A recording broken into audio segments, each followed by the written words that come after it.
All right, so today we're diving into a book that pretty much started a revolution. Tim Ferriss's The 4-Hour Workweek. This thing is basically a blueprint for completely ditching the old school work model, living wherever you want, and joining what he calls the new rich. So right off the bat, the book hits you with this really provocative question, one that makes you challenge everything you've been taught to chase. Is that 9-to-5 grind really the path to a good life, or is it actually a trap? You know the deal that society sells us, right? Ferriss calls it the deferred life plan. Go to school for 20-some years, work your tail off for 40, and then finally you get to retire for maybe 20 years if you're lucky.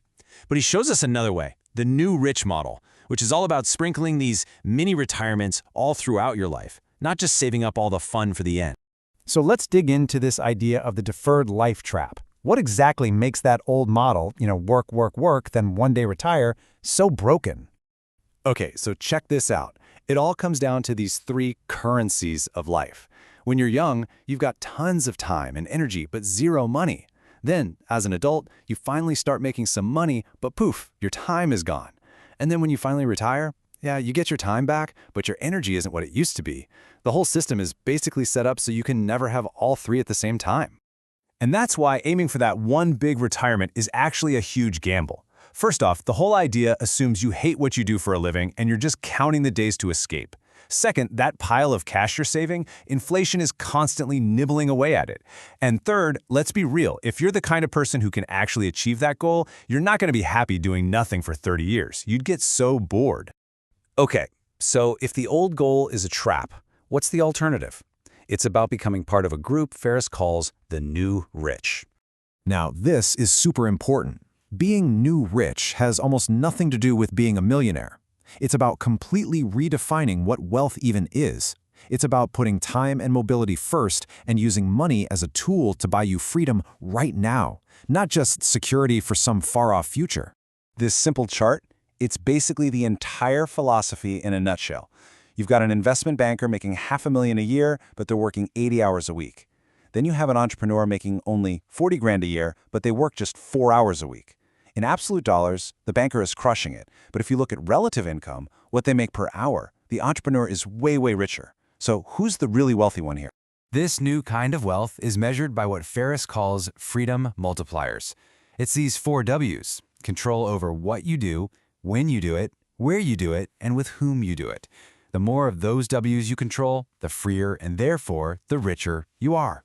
So you're probably thinking, okay, this sounds amazing, but how in the world do you actually do it? Well, Ferriss gives us this really memorable 4-step blueprint he calls the DEAL framework. So DEAL is an acronym.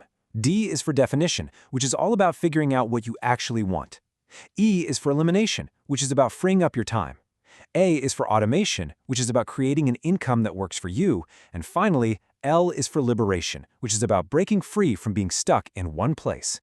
That first step, definition, is all about getting brutally honest. What would you do if you couldn't fail? What would your life look like if money wasn't an issue?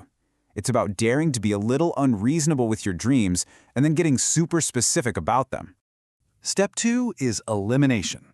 And this isn't about being more efficient and cramming more stuff into your day. It's about being more effective by doing less. The whole idea is to find the 20% of your efforts that are creating 80% of your results, and then just stop doing all the other stuff. Third up is automation. And the goal here is pretty wild. You want to make yourself unnecessary. You do this by creating a business, what Ferriss calls a muse, that can run pretty much on its own, using systems and outsourcing so you're not the one doing all the day-to-day work. And that brings us to the final step, liberation. This is the grand prize. This is the payoff for all the other work, achieving total geographic freedom.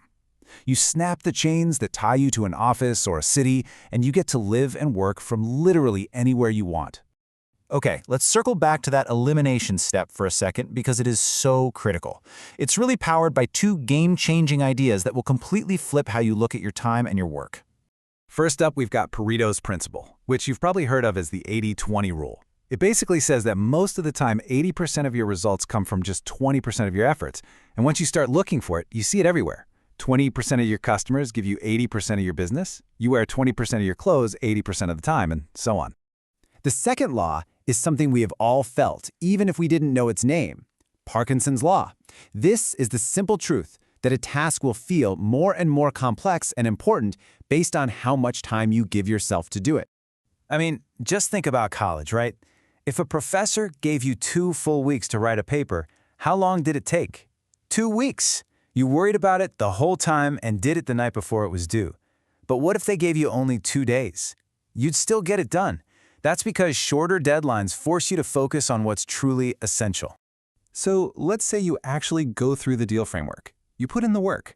What does this new life of freedom really look like in the real world? Well, for starters, it can look a lot like using something called Geoarbitrage. It's a fancy word for a simple idea. Earn money in a strong currency like US dollars, but live somewhere the cost of living is way lower. Your money goes so much further. I mean, look at this. It can literally be cheaper to rent an entire house in Thailand than it is to get a tiny one-bedroom apartment in Seattle. But here's the catch.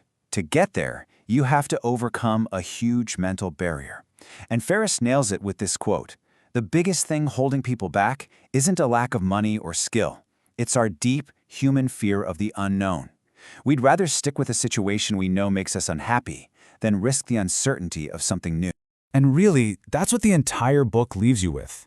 It's this final, powerful question that puts the ball right back in your court.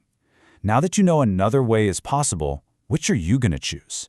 The comfortable, predictable unhappiness you already know, or the uncertainty that comes with designing a life you actually want to live?